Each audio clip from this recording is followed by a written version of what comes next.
In this week's episode, I am sitting in a tiny village in the Solomons, anchored under a volcano, waiting for my weather window to sail to Australia. I share with you guys some tips on solo sailing, heavy weather sailing, how to look cool while you're doing boat things, and also share with you guys some of the cool local foods that are grown right here in the village.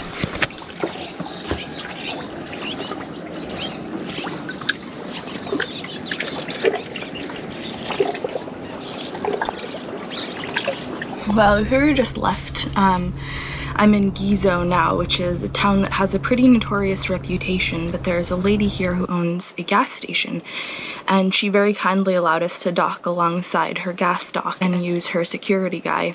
Gizo has a pretty strong reputation of pretty much most boats who come here getting boarded at night by people who want to rob them. But last night we slept fine, knowing that the security guard was watching over us. He walked around with his flashlight. There's also dogs, barbed wire fences. So who took off? They're heading for Papua New Guinea. I'm gonna go into town, go to the market to get some fruit and veg. This is the first town I've been in the Solomons. First time I've seen a car in a month. First time I've seen paved streets in a month. And I'm also gonna do a few more errands and then take off as soon as possible to sail over to another island whose name I can't remember right now, but it's about a 16-mile motor/sail depending on what the wind is doing.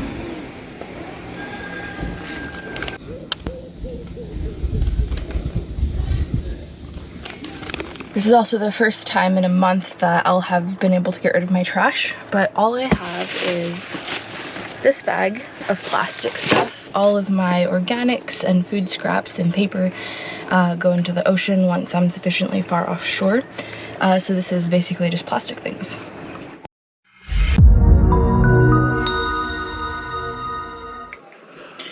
Okay, successful mission into town. I got a SIM card for my phone. I went to the market. Everything in the market was 50 cents.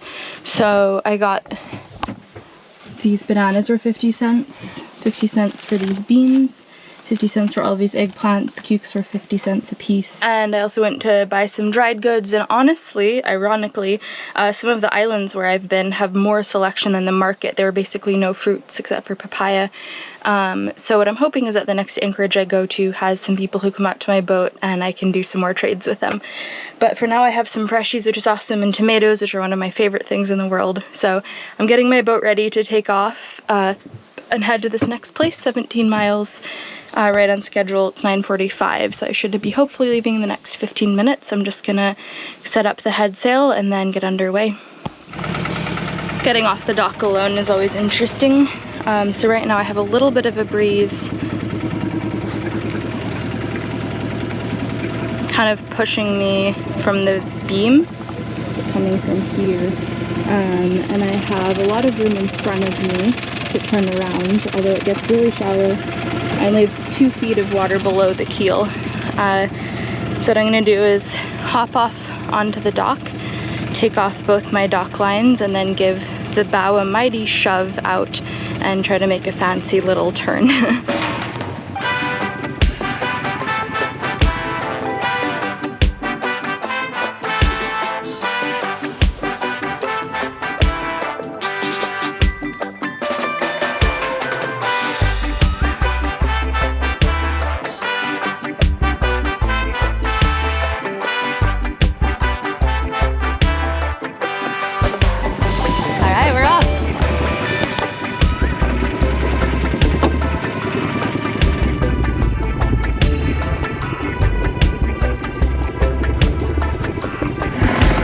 Okay, I'm almost in, and it's just been squall after squall after squall, and then after the squalls, squall after squall after squall, after squalls, there's no wind, so then I motor sail, and then the wind picks up, so I turn off the engine, and then there's another squall, repeat, repeat, repeat, headwinds.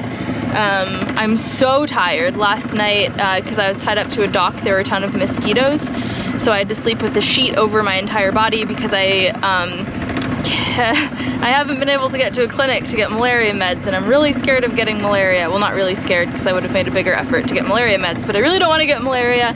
But it was so hot, so I was sweating under the sheet with the fan on, and the mosquitoes buzzing around my head, so I just didn't sleep last night. And it's just been a lot of kind of bad weather in exposed anchorages. So I'd say for the past week I haven't really, you know, for the past month I haven't slept well.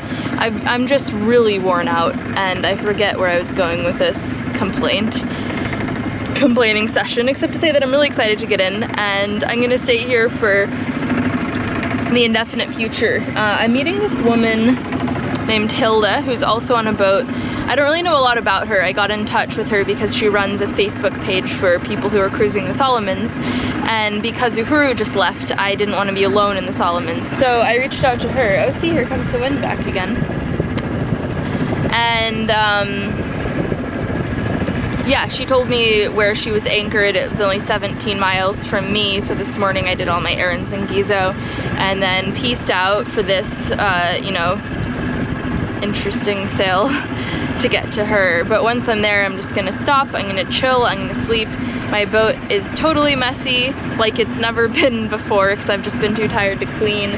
There's a really big swell rolling through, so I have at least another 10 days before that even starts to diminish, unfortunately. I really just wish I could go now. Hang on, I need to do boat stuff.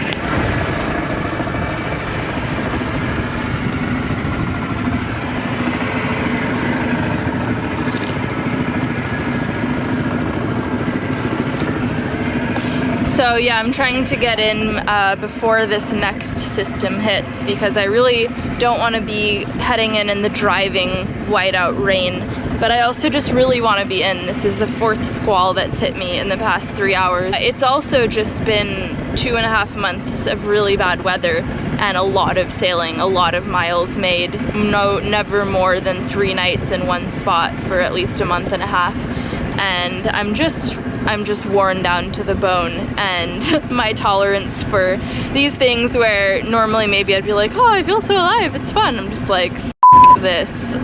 Okay, just want to sit inside with a cup of tea and listen to the rain on the overhead while my boat bobs gently on its anchor.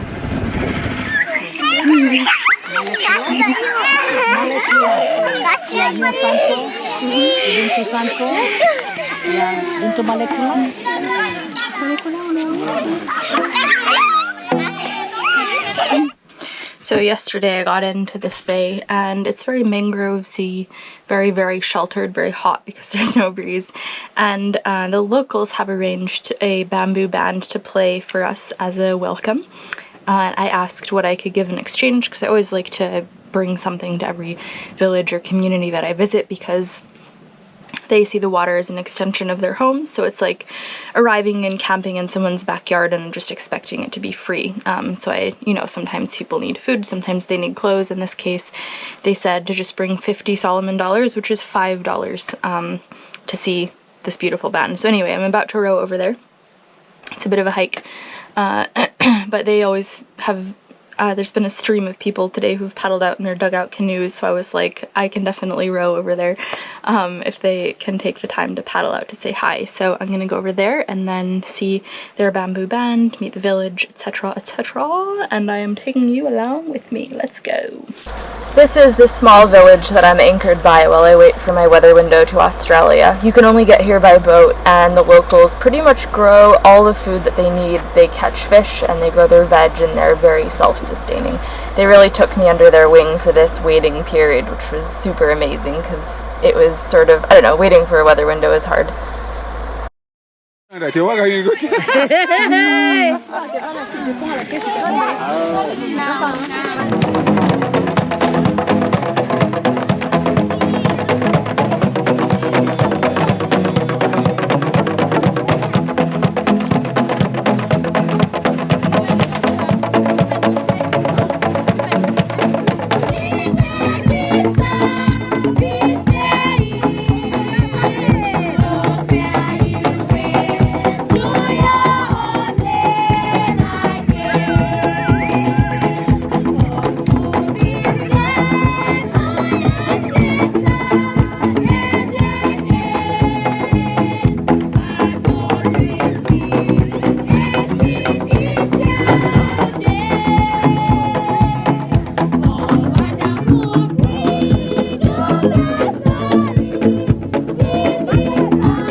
So Uhuru left a couple days ago now, and I'm sitting in Vovohe Bay, which is in the south side of this volcano island, waiting for my weather window to get to Australia. The Coral Sea is notoriously very rough, and at the moment there's 3 to 4 meter breaking waves that would be hitting me on the beam, which is just dumb to go out in. So I'm sitting here waiting for a break in the weather, and it looks like I have another, well, I think as of today, I have another 8 days before it starts to calm down. I've sort of been watching the weather like a hawk, but it's going to end up that I'm going to have to wait about 10 days after Uhuru left to get my weather window to Australia. It's about an 8-day passage. And in the meantime, I'm going through every locker on my boat, just clearing things out, tidying it up, making everything shipshape, because when you're sitting around waiting for weather, it's really important to have something to do so you don't go crazy, and I think this is a very good thing to do. So I'm going through my library of like boat manuals and stuff, and I have some really good stuff in there, and then some stuff that I think I don't need, like this one, the ocean sailing yacht. But this is cool if you're looking to, like, if you want to buy a boat and you have no idea where to start. I think this would be a very cool book to read, because it has everything. It starts with it's old, 1973, but we do love old school here. It talks about all the different hulls, rigs, standing rigging, sails, deck layouts, anchoring, like it goes through everything. So I don't know, I think old school is good, especially if you're on a budget. But I wanted to read you the section I found about refrigeration. So you guys know I don't have a fridge on my boat. The refrigeration, this is from the 70s, starts like this.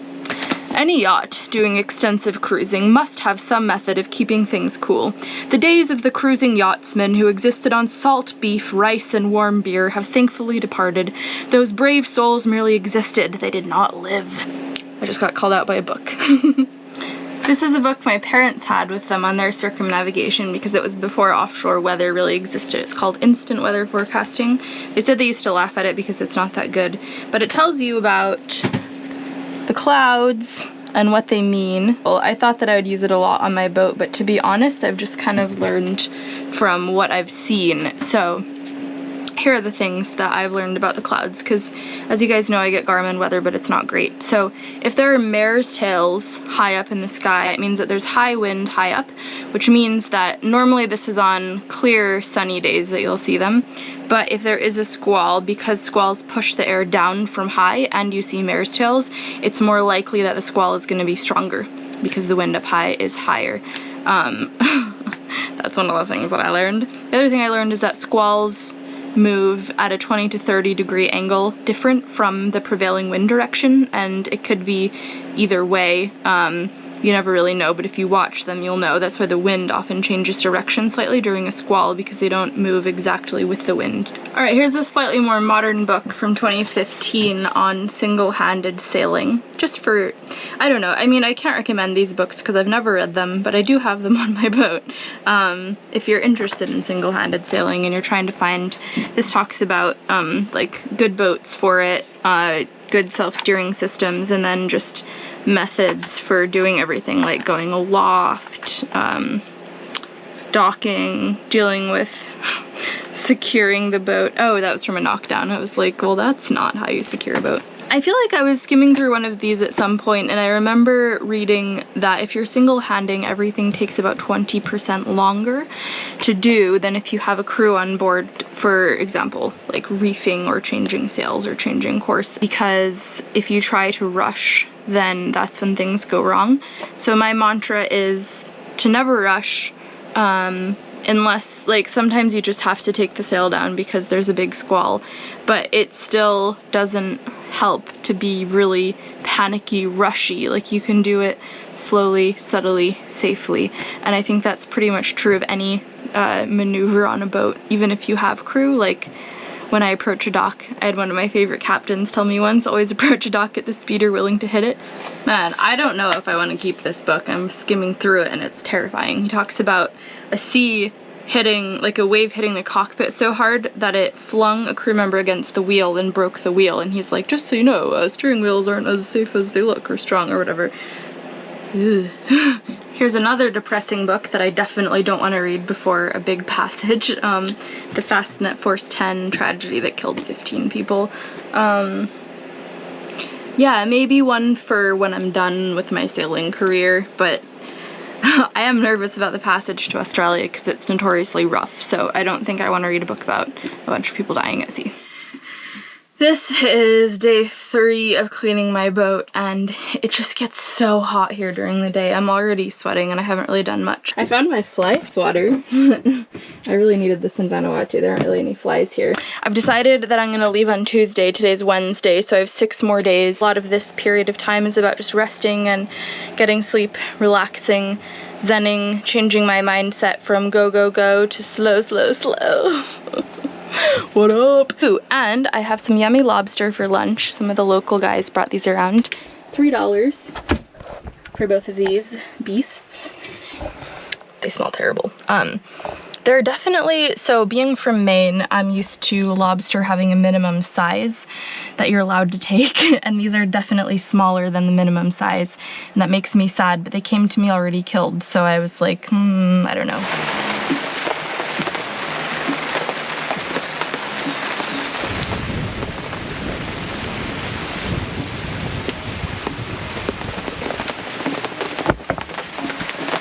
It's raining, which I'm very excited about because I can always use more drinking water. I don't really have any other way of getting it.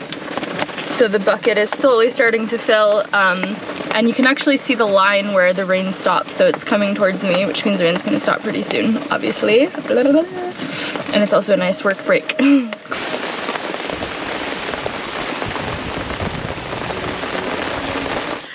So I just took a cockpit shower by taking my bucket, throwing it in the water, scooping up some water from the ocean, and pouring it over my head because there's crocodiles, because there's crocodiles here, so you can't go swimming. And what I discovered, I'm anchored by a river, and it's actually brackish. It's very close to being fresh water, and I'm guessing it's just the layer on the top, but that's the layer that the bucket scoops from. So I basically had a freshwater shower just now, my first in many months. So if I very carefully scoop the top layer of water in the bucket, I get a brackish shower, which is really fun. So when I worked on tall ships, they taught me how to correctly throw a bucket, as they call it, because we use this for doing deck washes, and then we'd always do our showers with bucket water, and usually that's how I fill a bucket because it's really efficient. But in this case, I'm just doing the landlubber way because I'm trying to just get the very top layer of water. But I'm going to show you guys how to throw a bucket because it's a really cool, handy trick for always getting a full bucket of water. So you want to grip your bucket. I usually go the top of the rim, and then your backhand is on the back here. So you're going like this. The other thing you want to make sure is that your bucket has a line on it, and that the line is in your hand and long enough that it can reach into the water without stopping it midway. So I usually take the line and the rim of the bucket in my left hand, and then the back of the bucket in the right hand. And what you're going to do is you're going to throw the bucket down to the water at an angle, kind of like this.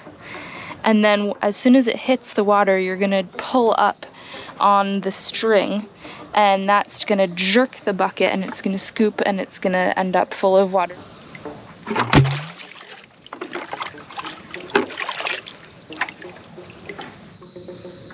So if you want to look cool at a party, great party trick to pull out. But in this case, I'm just going to skim the bucket along the surface to try to get that tiny little amount of surface fresh water. So it looks a lot more like this.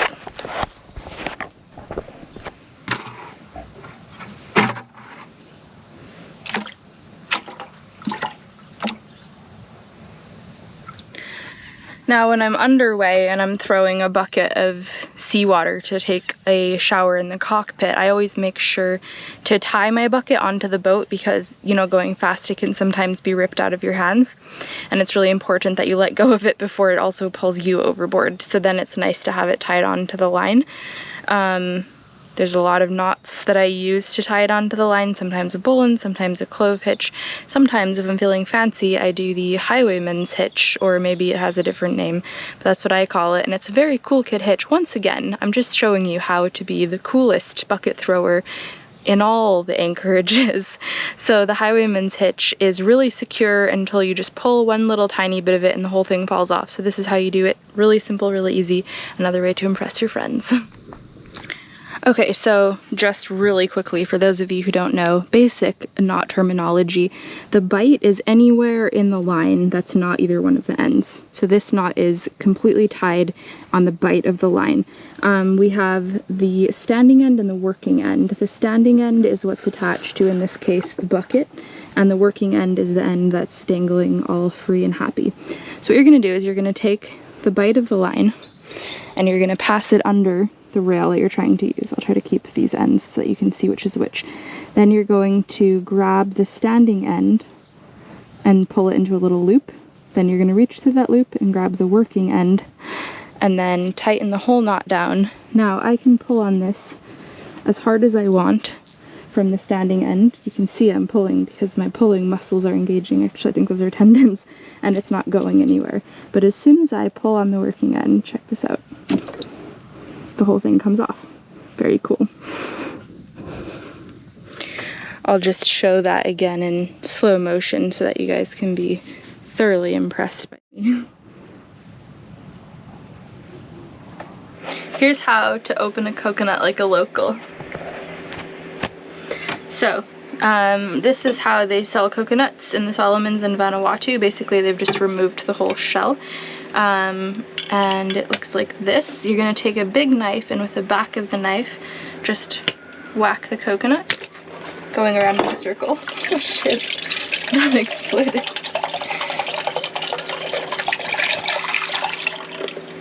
And voila, coconut milk. Super tasty. This is a giant pamplemousse. I've never seen one this big before, but in this village when I went to the market to buy some fruits and veg, this was the only size they had. I wouldn't normally buy one this big because it's just too much for me to eat. Usually I only eat half in a sitting anyway, but let's open it together and see what it looks like inside.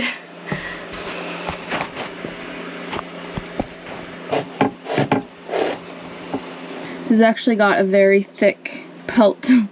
The skin is about 1 inch thick all around, so even though it looks big, there's actually not that much fruit inside.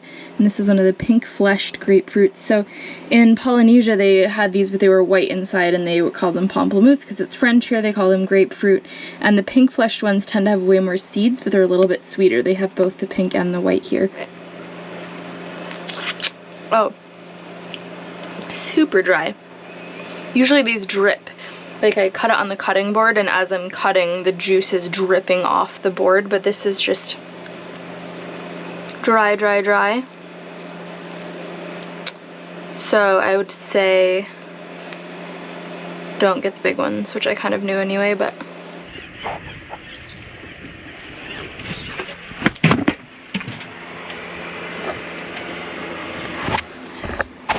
what's in the fruit basket next? We have some plantains.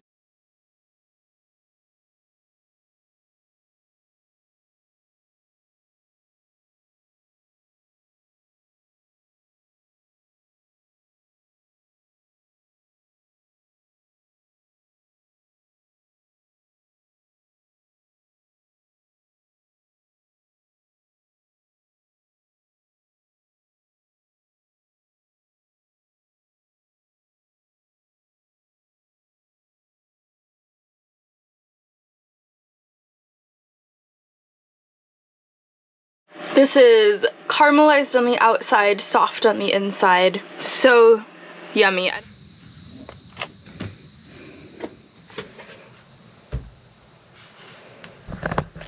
Okay, the next tropical fruit we're taking out of the basket is a guava. The cool thing about all the fruit and veg that I'm eating in Vanuatu and the Solomons is that it's all grown locally, organically, and there's 0 fossil fuels used because people plant the seeds themselves, they pick them themselves, they paddle out to my boat in canoes, or I row ashore using my oars to get them. So it's just really the most beautiful, sustainable food that I'm eating. And it's kind of cool to think, you know, I'm in these remote places and the people who live here have very little compared to us in the Western world, but what they do have is just this beautiful, natural, organic produce, which is so healthy and amazing. And I talked to one of the local women who spoke good English about this, and I said, you know, in the Western world, we have so many chemicals and pesticides that are put on our food, and you guys have such beautiful food that you make yourselves. And she was really proud of that fact. So anyway, this is the guava.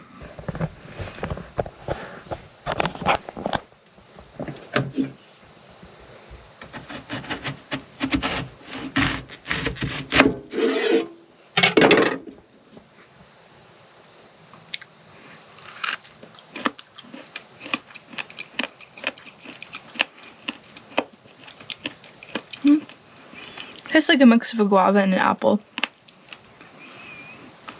It's still pretty good though, it's really fresh. I don't know if I was supposed to wait longer.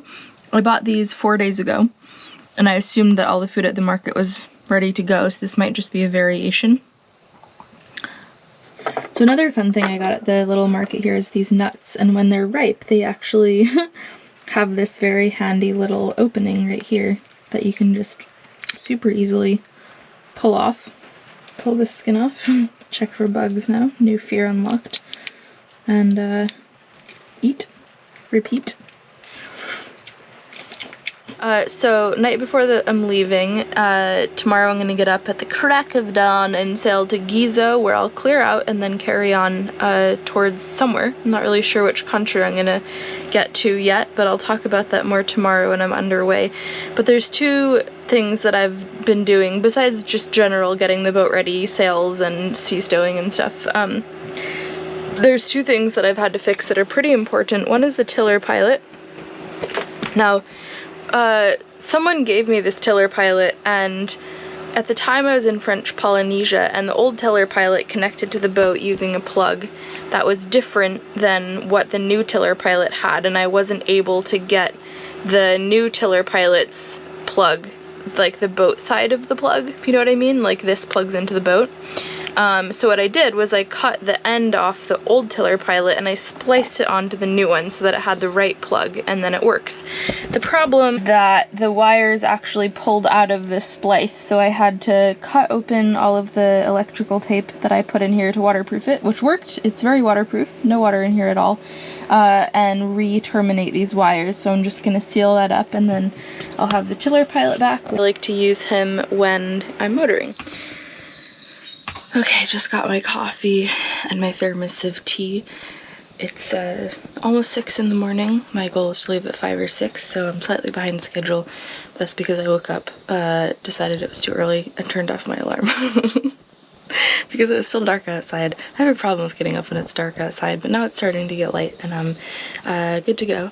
So off we go. Thanks for watching this week's episode. I put out new episodes on YouTube every 2 weeks on Mondays, and for my patrons, you guys get snacks on the weeks that I don't put out a full-length YouTube episode. Thank you to all of my patrons who have signed up and are supporting me on there. I give you guys videos based on requests or just life updates of things that I'm doing, little extras that you don't get to see on YouTube. So if you'd like to become a patron, my Patreon is patreon.com/windhippie, and for one-time donations, my PayPal is paypal.me/windhippie. Thank you so much for that. Thank you guys for all of your lovely comments. I like reading them, and they're just nice and encouraging. And I hope you like this episode. Next week, I will be setting sail for Australia, which is really exciting. And I think that is all for now. So have a good week, and I'll see you patrons next week. YouTubes, I will see you in 2 weeks.